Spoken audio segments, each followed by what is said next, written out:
ಅಂಬಿಕಾ ಬೆಂಕಿಲಿ ಬೆಂದು ಸಾಯೋವಾಗ ನರಕಯಾತನೆ ಪಡ್ತಾ ಇದ್ಲು, ಅಂಗಲಾಚ್ತಿದ್ಲು. ಯಾರಾದ್ರೂ ಬನ್ನಿ ನನ್ನ ಕಾಪಾಡಿ, ಬೆಂಕಿಯಿಂದ ಕಾಪಾಡಿ ಅಂತ ಗೋಳಾಡ್ತಾ ಇದ್ಲು. ಪಾಪ ಯಾರೊಬ್ರು ಬರ್ಲಿಲ್ಲ ದುರ್ಗಾ ಇವಳನ್ನ ಕಾಪಾಡೋದಕ್ಕೆ.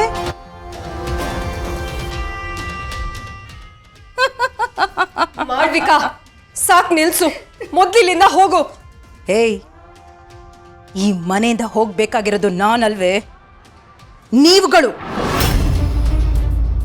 ಈ ಮಾಳ್ವಿಕನ ಇಲ್ಲಿಂದ ಹೋಗೋನೋದಕ್ಕೆ ನೀನ್ ಯಾರು, ಇವಳು ಯಾರು? ಮಾಳ್ವಿಕಾ, ನಮ್ಮಕ್ಕನ್ನ ಹೇಗ್ ಕೊಲೆ ಮಾಡ್ದ್ಯೋ ಅದೇ ತರ ನಾನು ನಿನ್ನ ಕೊಲೆ ಮಾಡ್ತೀನಿ.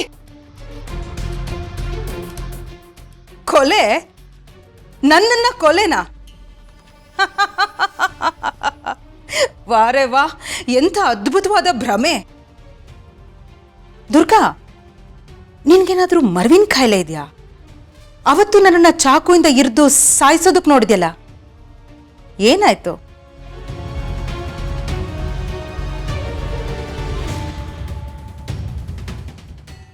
ಏನೂ ಆಗ್ಲಿಲ್ಲ. ಇವಾಗ್ಲೂ ಅಷ್ಟೇ, ಈ ಮಾಳ್ವಿಕನ ಸಾಯಿಸೋದಕ್ಕೆ ನೀನು ಎಷ್ಟೇ ಪ್ರಯತ್ನ ಪಟ್ಟರೂ ನಿನ್ನಿಂದ ಏನೂ ಆಗೋದಿಲ್ಲ. ಏನಂದೆ ನೀನು? ಬೆಂಕಿಯಲ್ಲಿ ಸುಡ್ತೀನಿ ಅಂತ ಹೇಳಿದ್ಯಾ? ಆಯ್ತು, ಟ್ರೈ ಮಾಡು, ನೋಡೇ ಬಿಡೋಣ. ಆದರೆ ಒಂದು ಅರ್ಥ ಮಾಡ್ಕೊ, ಬೆಂಕಿಯಿಂದ ಆದ ಗಾಯಗಳನ್ನ ಒಂದೇ ಒಂದು ನಿಮಿಷದಲ್ಲಿ ಮಾಯ ಮಾಡೋ ಅಂಥ ಶಕ್ತಿ ಈ ಮಾಳ್ವಿಕಂಗಿದೆ.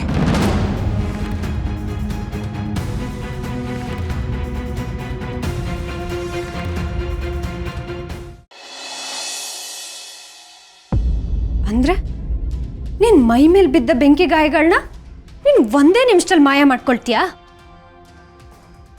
ಹಾಗಾದ್ರೆ ನಾನು ನಿನಗೆ ಏನ್ ಮಾಡಿದ್ರು ನಿನಗೇನು ಆಗಲ್ವಾ ಮಾಡ್ಬೇಕಾ? Of course S.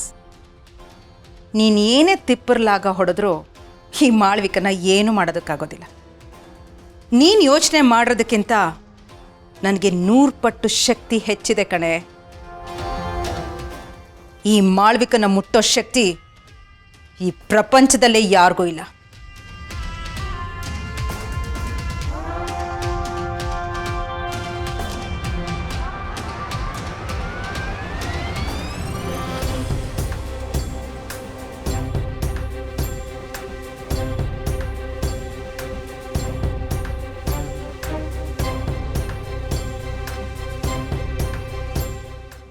ಏನೇ ಮಾಡ್ತಾ ಇದ್ಯಾ?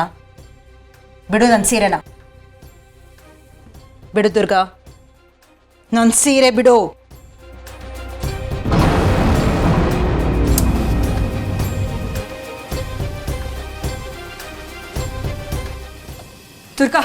ದುರ್ಗಾ ಏನ್ ಮಾಡ್ತಿದ್ಯಾ? ನನ್ನ ಮಾತು ಕೇಳು, ಬೇಡ. ಬಿಡೆ.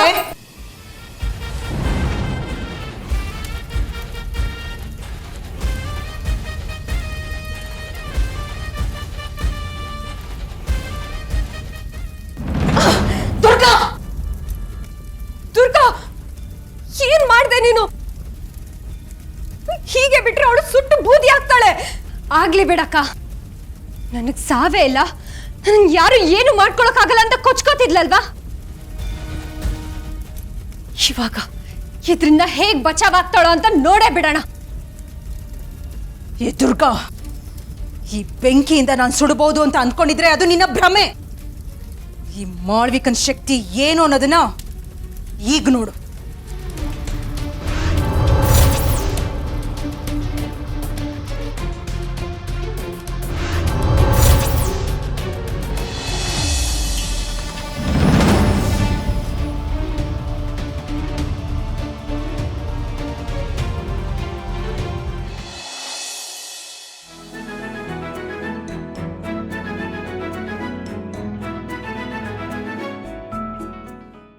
ಸಂಸ್ಕೃತಿ, ನಿಂತ್ಕೋ.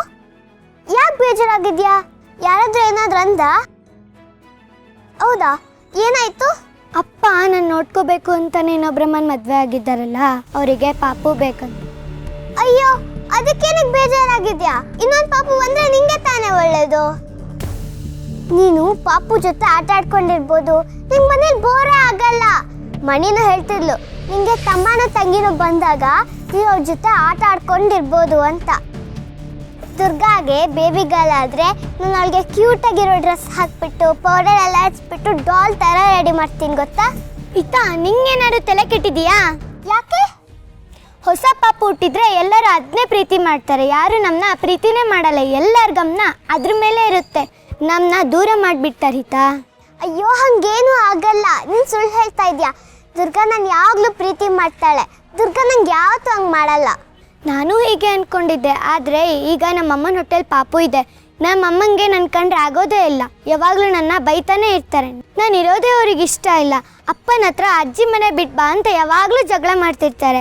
ದುರ್ಗಂಗೇನಾದರೂ ಪಾಪು ಆದರೆ ಅಷ್ಟೇ, ಹೀಗೆ ಆಗುತ್ತೆ ಹಿತಾ. ಇಲ್ಲ, ದುರ್ಗಾ ನೀನು ಹೇಳಿರೋ ಥರ ಅಲ್ಲ. ದುರ್ಗಾ ತುಂಬ ಒಳ್ಳೆಯವಳು, ಅವಳಿಗೆ ಯಾವಾಗಲೂ ನಾನೇ ಇಂಪಾರ್ಟೆಂಟು. ದುರ್ಗಾ ನಾನು ಯಾವತ್ತೂ ದೂರ ಮಾಡಲ್ಲ. ಹಿತಾ ಹಿತಾ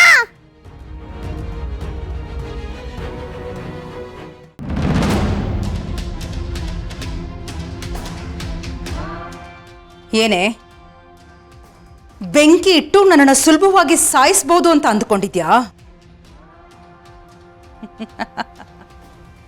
ನೀನಷ್ಟೇ ಅಲ್ವೇ, ನಿನ್ನಂತ 1000 ದುರ್ಗೆಯರು ಬಂದ್ರು ಈ ಮಾಳ್ವಿಕನ ಏನು ಮಾಡೋದಕ್ಕಾಗಲ್ಲ. ಅದು ನಿನ್ ಭ್ರಮೆ ಅಷ್ಟೇನೆ. ನೀನ್ ಈ ಸಲ ಉಳ್ಕೊಂಡಿರ್ಬೋದು, ಆದ್ರೆ ಪ್ರತಿ ಸಲ ಬಚಾವಾಗ್ತೀನಿ ಅಂತ ಮಾತ್ರ ಅನ್ಕೋಬೇಡ. ನೀನ್ ಮಾಡಿರೋ ಕರ್ಮಕ್ಕೆ ಪ್ರತಿಫಲ ಅನ್ಭವಿಸೋ ಸಮಯ ಹತ್ರದಲ್ಲೇ ಇದೆ. ಅದಕ್ಕಿದೊಂದು ಸಣ್ಣ ಉದಾಹರಣೆ ಅಷ್ಟೇನೆ. ನಮ್ಮ ಅಕ್ಕನ ಹೇಗೆ ಬೆಂಕಿಲಿ ಜೀವಂತವಾಗಿ ನೀನ್ ಕೊಂದ್ಯೋ, ಅದೇ ತರ ನಾನು ನಿನ್ನ ಕೊಲ್ತೀನಿ. ನಮ್ಮಕ್ಕ ಅನ್ಭವಿಸಿದ ಸಂಕಟ, ನೋವು ಅದೆಲ್ಲ ನೀನು ಅನ್ಭವಿಸ್ಬೇಕು. ಹಾಗ ನಾನು ಮಾಡೇ ಮಾಡ್ತೀನಿ. ಬೇಡ ದುರ್ಗಾ, ಬೆಂಕಿ ಜೊತೆ ಸರ್ಸ ಆಡೋದು ಒಳ್ಳೇದಲ್ಲ. ಈ ಮಾಳ್ವಿಕ ಬೆಂಕಿನ ಸುಡೋ ಶಕ್ತಿ ಈ ಪ್ರಪಂಚದಲ್ಲೇ ಇಲ್ಲ. ಕೊನೆಯದಾಗಿ ನಿನಗೆ ಎಚ್ಚರಿಕೆ ಕೊಡ್ತಾ ಇದ್ದೀನಿ, ನನ್ನ ದಾರಿಗೆ ಅಡ್ಡ ಸಿಕ್ಕಿ ಸಾಯೋ ಬದಲು ನೀನೇ ಈ ಮನೆ ಬಿಟ್ಟು ಹೋಗ್ತಾ ಇರು. ಅಟ್ಲೀಸ್ಟ್ ನಿನ್ ಜೀವ ಆದ್ರೂ ಉಳಿಯುತ್ತೆ. ನನ್ನ ಜೀವ ಹೋದ್ರೂ ಪರವಾಗಿಲ್ಲ, ನೀನ್ ಅನ್ಕೊಂಡಿದ್ನ ಆಗೋದಿಕ್ಕೆ ನಾನು ಯಾವತ್ತೂ ಬಿಡೋದಿಲ್ಲ. ಸರಿ, ಹಾಗಾದ್ರೆ ನಿನ್ನ ಅಕ್ಕ ಹೋದ ದಾರಿಲೇ ನೀನು ಹೋಗೋದಕ್ಕೆ ಸಿದ್ಧವಾಗಿರು. ಅಂಬಿಕಾ ಹೇಗೆ ಸುಟ್ಟೋದ್ಲೋ ನೀನು ಹಾಗೆ ಸುಟ್ಟು ಹೋಗ್ತೀಯ. ಇದು ಈ ಮಾಳ್ವಿಕ ಮಾಡ್ತಾ ಇರೋ ಪ್ರತಿಜ್ಞೆ.